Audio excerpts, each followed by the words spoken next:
நீங்கள் பார்த்துக் கொண்டிருப்பது உங்கள் விஜய்.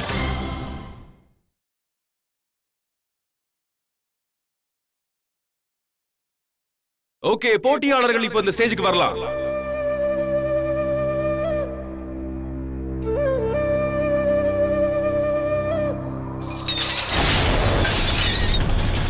சரோஜா, யாரோட உடைஞ்சது?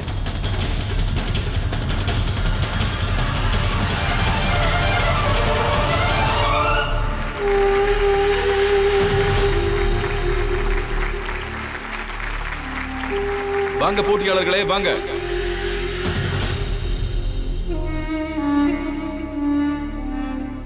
நண்பர்களே, இந்த முதல் சுற்று உங்களுக்கு எப்படி இருந்துச்சு? காதுக்கு ரொம்ப அமைதியை கொடுக்கிற சத்தத்தை கேட்டுட்டு வேலை செய்யறது ரொம்ப சுலபம். ஆனா இந்த மாதிரி சத்தத்தை கேட்டு வேலை செய்யறது ரொம்ப கஷ்டம். உங்களுக்கு புரிஞ்சிருக்கும். இப்ப முதல் ரவுண்ட்ல நடந்த இந்த சவால்ல உங்களோட பொறுமையையும் உங்க கான்சென்ட்ரேஷனையும் நாங்க பரிசோதனை செஞ்சு பார்த்திருக்கோம். நிலைமை எவ்வளவு மோசமா இருந்தாலும் சரி, உங்களுடைய மூளையையும் உங்க மனசையும் நீங்க உங்க கண்ட்ரோலையே வச்சிருக்கணும். அதை கொஞ்சம் கூட நீங்க சிதற விட்டுறக்கூடாது. இதுதான் ரொம்ப ரொம்ப முக்கியம். இதை நீங்க செஞ்சீங்கன்னா உங்க லைஃப்ல இது ரொம்ப பயன்படும். பிரச்சனைகளை எதிர்த்து போராடுறதுக்கு இது யூஸ்ஃபுல்லா இருக்கும். அப்புறம் வெற்றியாளர் யாருன்னு தெரியுமா? என்ன பிரச்சனை வந்தாலும் அதை ஜெயிக்க விடக்கூடாது. ஓகே, அந்த நேரம் வந்துருச்சு. எந்தெந்த போட்டியாளர்கள் அவங்க சவால்ல எந்த அளவுக்கு பண்ணிருக்காங்க, யாரு எப்படி பண்ணிருக்காங்க அப்படின்றத நாம இப்ப பார்க்கலாம். எல்லாரும் ரெடியா? என்ன, நான் இப்ப உள்ள போறேன். போய் இந்த சவாலை நீங்க என்ன பண்ணிருக்கீங்கறத பார்க்க போறேன். ஆனா நீங்க என்ன இந்த ஸ்கிரீன்ல பார்க்கலாம். எனக்காகவும் ஒரே ஒரு தடவை எல்லாரும் கை தட்டினீங்கன்னா நல்லா இருக்கும். தட்டுறீங்களா?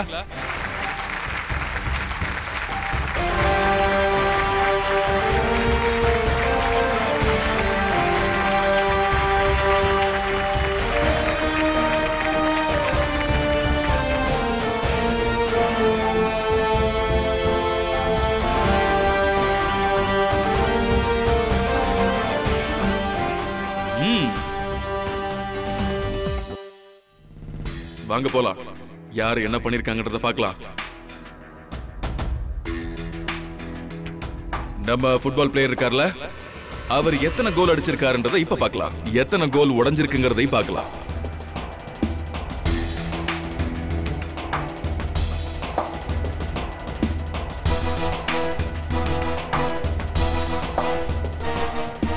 முப்பத்தஞ்சு.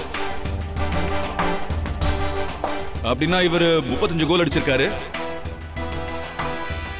15 கோலை இவர் மிஸ் பண்ணிருக்காரு. 15 கிளாஸஸ் உடைஞ்சு போயிருக்கு. இவர் பேர்ல நோட் பண்ணிக்கோங்க. ஒருவேளை இந்த 15 கிளாஸஸ் வீட்ல உடைச்சிருந்தாருன்னா இவரோட மனைவி இவருக்கு வேற ஏதாவது பனிஷ்மெண்ட் கொடுத்திருப்பாங்க. எல்லாரும் வெளியே வந்ததுக்கு அப்புறம் கிளாஸ் எல்லாம் விழுந்து உடைஞ்சது இல்ல. அது யாரோடதுன்னே தெரியல.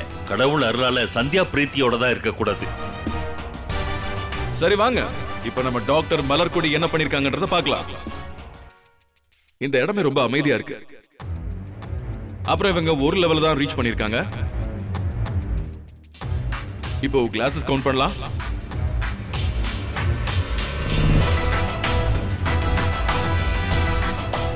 20 கிளாஸ் தானா? ஜஸ்ட் 20 கிளாஸ் தான். சோ நோட் பண்ணிக்கோங்க. டாக்டர் மேடம், என்ன இது? நீங்க கிளாஸஸ் முழுசா ஓபன் கூட பண்ணல. அது ஏன்னு நாங்க தெரிஞ்சுக்கலாமா? சரி, அதை விடுங்க. அதிகமா யோசிக்காதீங்க. ஆனா டாக்டர் மேடம், இதுதான் உங்களுக்கு உண்மையான சவால்.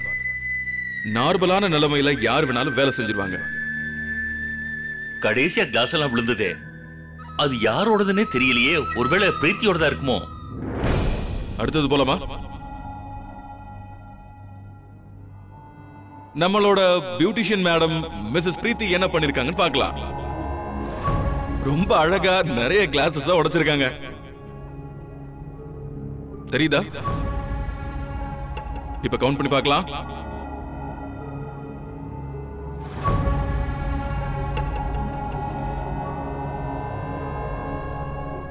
25. 25 25 கிளாஸஸ். அப்படின்னா 25 கிளாஸஸ் இவங்க உடைச்சிருக்காங்க. Please note that. என்ன 25 மட்டும் தானா? இவ்வளோ கம்மியா? சந்தியா நீ எப்படியே பின்னாடி தான் இருக்கா. அடுத்த ரவுண்டுக்கு இப்போ போவாங்கிற நம்பிக்கை எனக்கு இல்லை.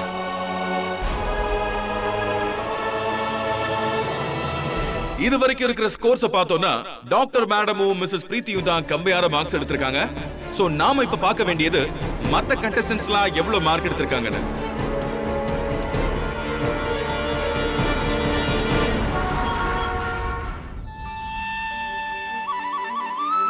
இன்னைக்கு இங்க நடக்க போகிறது அழகான அம்மா குழந்தைக்கான போட்டி. இதுல கலந்துக்க போற கடைசியான அதாவது 8வது ஜோடி மிஸ்ஸஸ் மீனாட்சி, அப்புறம் அழகான அவங்க பொண்ணு அழகான குழந்தை மீரா குட்டி. தங்கு வாங்க. எல்லாருக்கும் வணக்கம். என்னோட பேர் என்னன்னா மீனாட்சிங்க. அப்புறம் இவ என்னோட அழகான குட்டி பொண்ணுங்க. நான் இவள ரொம்ப அன்பா அழகா வளர்த்துக்கிட்டு இருக்கேன்.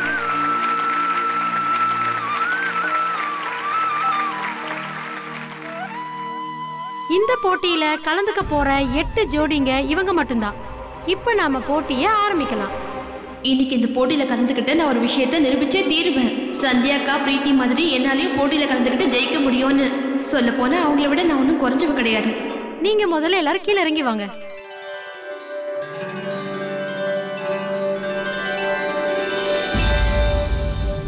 ஒரு தாய்க்கும் மகளுக்குமான இந்த உறவு எல்லாத்தை விட பெரிய உறவுன்னு சொல்லுவாங்க. குழந்தைய தொட்டதோ, குழந்தைங்க அழுவுறத கேட்டதோ, குழந்தைங்க சிரிக்கிறத பாக்குறதோ எதுக்காக பண்ணுதுன்னு அம்மாக்கு கரெக்டா தெரிஞ்சிடும். இப்போ இததான் இந்த சவாலை நம்ம பயன்படுத்த போறோம். நீங்க இப்ப முதல்ல உங்க கண்களை ஒரு கிளாத்தால கட்டணும். இந்த குழந்தைங்களெல்லாம் நீங்க தொட்டுதான் உங்க குழந்தைன்னு கண்டுபிடிக்கணும். உங்களோட குழந்தை யாருன்னு நீங்க சரியா சொல்லணும்.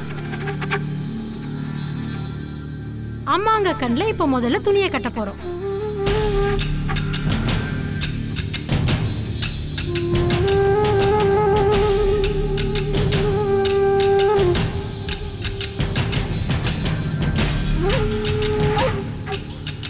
போச்சு, முதல் ரவுண்ட்லயே நான் தோத்து போறேன்னு தோணுது எனக்கு. நான் இவளை இது வரைக்கும் ஒழுங்கா பார்த்தது கூட கிடையாது. அப்படி இருக்கும்போது தொட்ட உடனே என்னால எப்படி இவதானே சொல்ல முடியும்?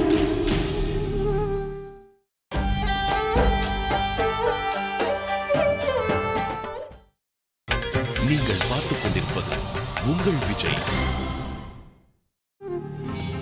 வாங்க, இப்ப இந்த போட்டியாளர் எவ்வளவு மார்க் எடுத்திருக்காருன்றத பார்க்கலாம்.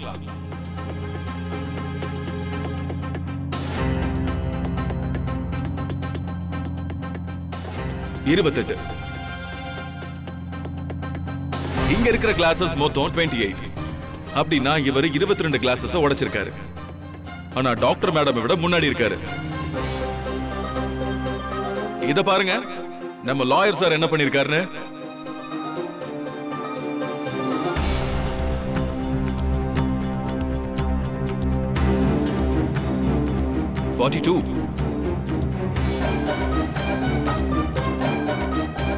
நல்லாதான் கேஸ் ஹேண்டில் பண்ணிருக்காரு. சரி, இப்ப நாம பார்க்க போறது ப்ரொஃபசர்.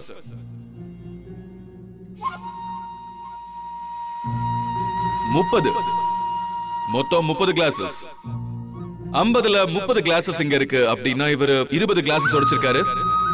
ஓகே, எல்லாரும் நிறைய கிளாஸ் வச்சிருக்காங்க. பிரீத்தி அணி இன்னும் டேஞ்சர்ல தான் இருக்காங்க. அந்த பத்மா கூட சேர்ந்து அவங்க கடைசியில தான் இருக்காங்க. என்ன நடக்க போகுதுன்னே தெரியலையே.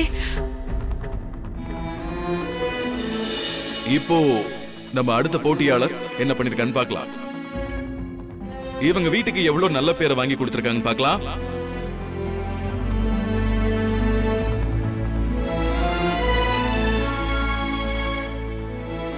முப்பத்தி 36 கிளாஸஸ் இருக்கு.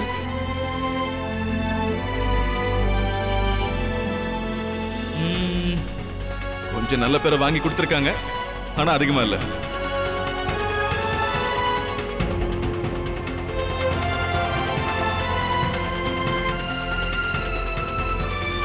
இப்ப நம்ம டீம்லயே ரொம்ப யங்கஸ்டான போட்டியாளர் அவர் என்ன பண்ணிருக்காருன்றத பார்க்கலாம். ரொம்ப நம்பிக்கையோட தான் இருக்காரு. ஆனா கிளாஸ் எவ்வளவு இருக்கு?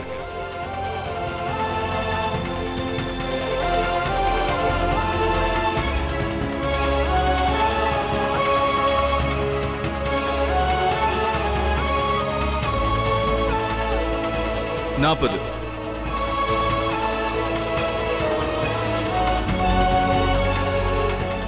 நாற்பது கிளாஸஸ் இருக்கு. 10 கிளாஸ் தான் உடைஞ்சிருக்கு. ஆனாலும் பரவாயில்ல, 42 விட கம்மி தான். இவனும் நிறைய வச்சிருக்கான். மிஸ்டர் சந்தியா, சூர்யாவோட நம்பிக்கை உங்களை எந்த அளவுக்கு முன்னுக்கு கொண்டு வந்திருக்குன்னு பார்க்கலாம்.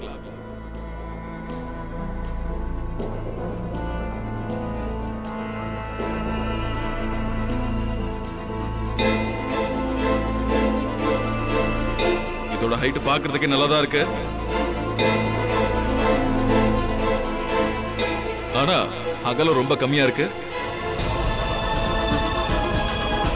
இப்ப கவுண்ட் பண்ணி பார்க்கலாம்.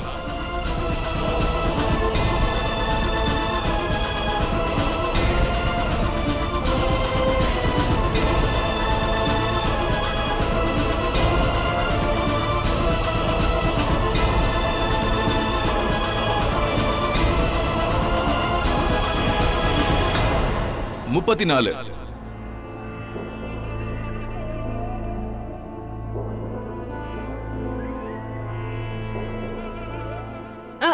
சந்தியா நீ தப்பிச்சிட்டாங்கன்னு நினைக்கிறேன்.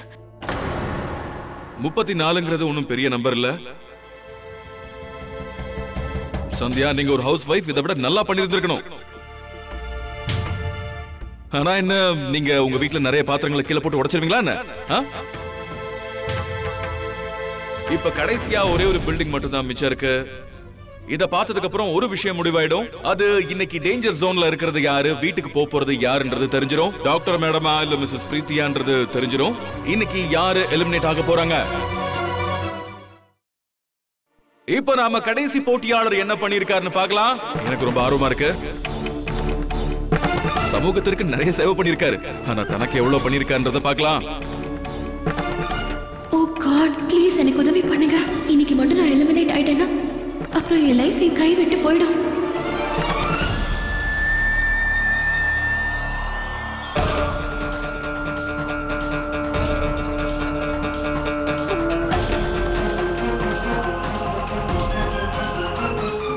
இருபத்தஞ்சு.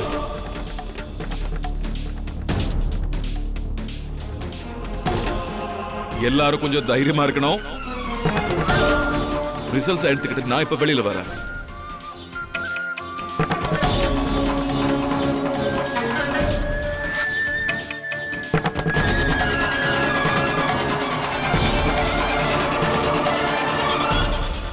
இது முதல் ரவுண்டுன்றதுனால ஆரம்பத்துல எல்லாருக்கும் சுலபமா இருக்கும்னு தான் இப்படி பண்ணிருக்கோம்.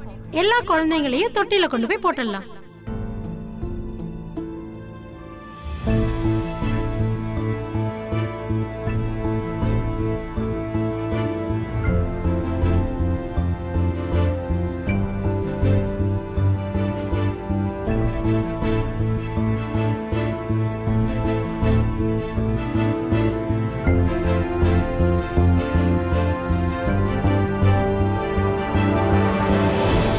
இப்ப நம்ம முதல் போட்டியாளர் வராங்க. அவங்க குழந்தைய தொட்டு பார்த்து சொல்ல போறாங்க.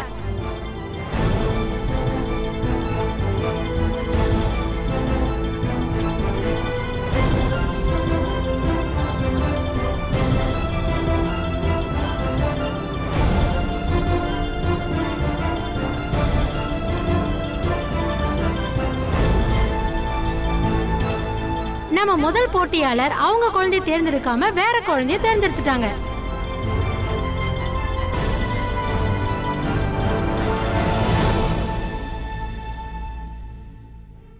இப்ப நம்ம ரெண்டாவது போட்டியாளர் எல்லா குழந்தைங்களையும் தொட்டு பார்த்து அவங்களோட குழந்தைய கரெக்டா தூக்கணும்.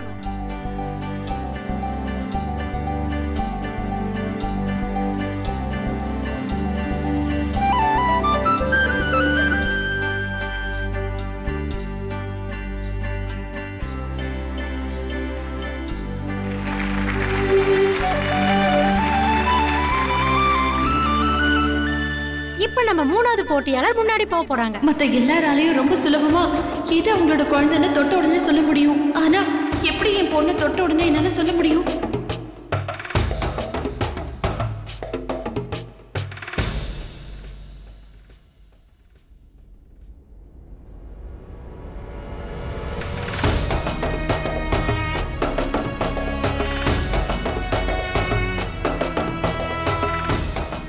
போட்டியாளரும் தப்பான குழந்தைய தான் தூக்கியிருக்காங்க. தப்பான குழந்தையா? ஐயோ, நான் மட்டும் அவ இல்லாம வேற ஏதாவது குழந்தை தூக்கிட்டா என்ன பண்ணுவேன்?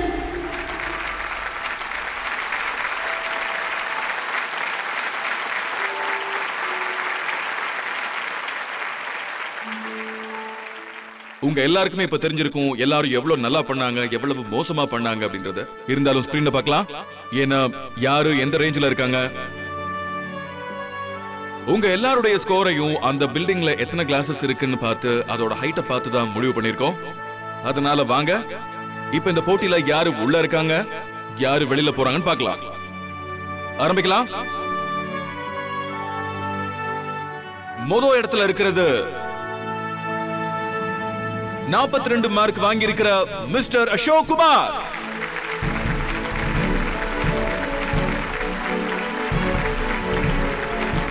வாங்க மிஸ்டர் அசோக், முன்னாடி வாங்க. வெறும் 8 கிளாஸ் மட்டும் தான் நீங்க உடைச்சிருக்கீங்க. இரண்டாவது இடத்துல இருக்கிறது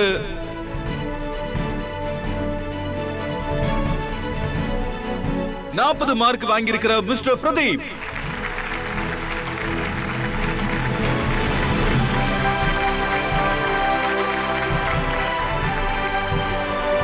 அப்புறம் மூணாவது இடத்துல இருக்கிறது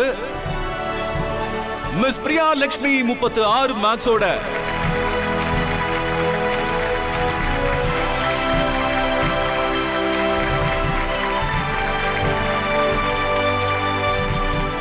நாலாவது இடத்துல இருக்கிறது மிஸ்டர் பிரசாத் 35 மார்க்ஸோட.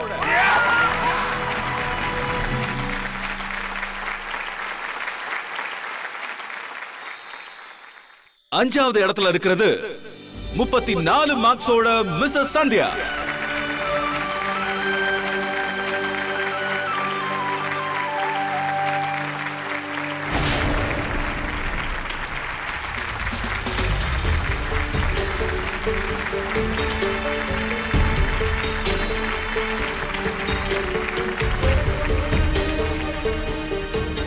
ஆறாவது இடத்துல இருக்கிறது 30 மார்க்ஸோட மிஸ்டர் அஜித் குமார்.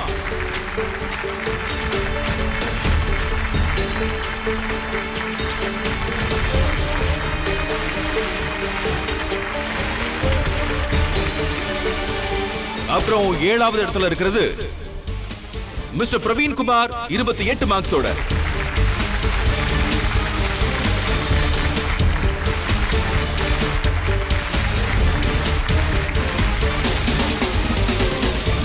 இந்த 7 போட்டியாளர்களும் சேஃப் ஆயிட்டாங்க. இவங்க அடுத்த ரவுண்டுக்கு போறாங்க.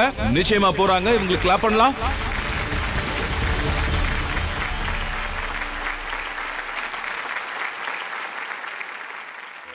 ஆனா நண்பர்களே, இப்போ ஒரு வேதனையான நேரம். ஏன்னா ஆபத்தான நிலைமையில இருக்கிறது டாக்டர் மலக்குடி, மிஸ் பிரீத்தி, அப்புறம் மிஸ்டர் கௌஷிக்.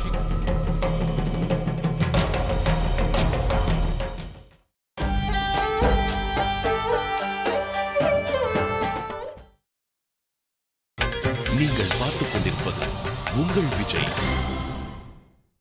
டாக்டர் மேடம் தான் எல்லாரை விட கம்மியான மார்க்ஸ், ஜஸ்ட் 20. அப்புறம் பிரீத்தி அண்ட் கௌஷிக்கு நடுவுல ஒரு டை வந்திருக்கு. 25 எடுத்திருக்காங்க. அப்படின்னா டை ஆயிருக்குன்னு அர்த்தம். நாம இப்ப பார்க்க வேண்டியது என்னன்னா, இந்த இடத்துல இருந்து யாரு நம்மளை விட்டுட்டு வீட்டுக்கு போறாங்க, அடுத்த ரவுண்டுக்கு யாரு போறாங்கன்றத நாம பார்க்கலாம்.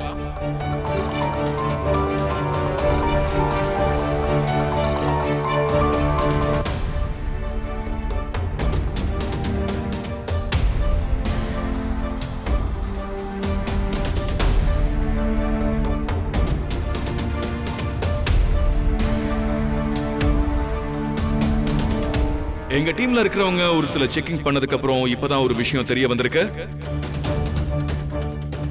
பிரீத்தி அப்புறம் கௌஷிக் 2 பேருமே தயார் பண்ணிருக்கிற கிளாஸ் பில்டிங்க பாத்தீங்கன்னா, ஒருத்தருடைய பில்டிங்ல இருக்கிற ஒரு கிளாஸ் மட்டும் உடைஞ்சு போயிருக்கு.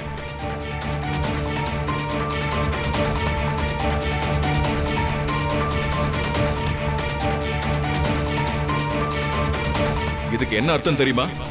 இவங்க 2 பேர்லயும் யாரோ ஒருத்தவங்களுக்கு 1 மார்க் குறைய போகுது.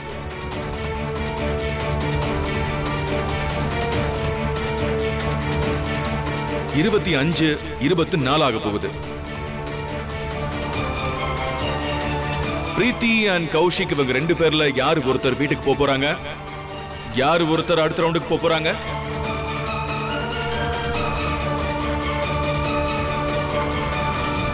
இப்போ உங்க 2 பேர்லயும் எந்த ஒரு போட்டியாளர் இந்த போட்டியை விட்டு போக போறாங்கன்னு உங்களுக்கு தெரியுமா?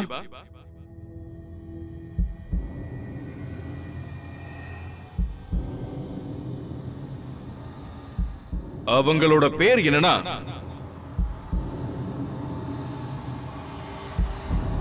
மிஸ்ஸஸ் பிரீத்தி.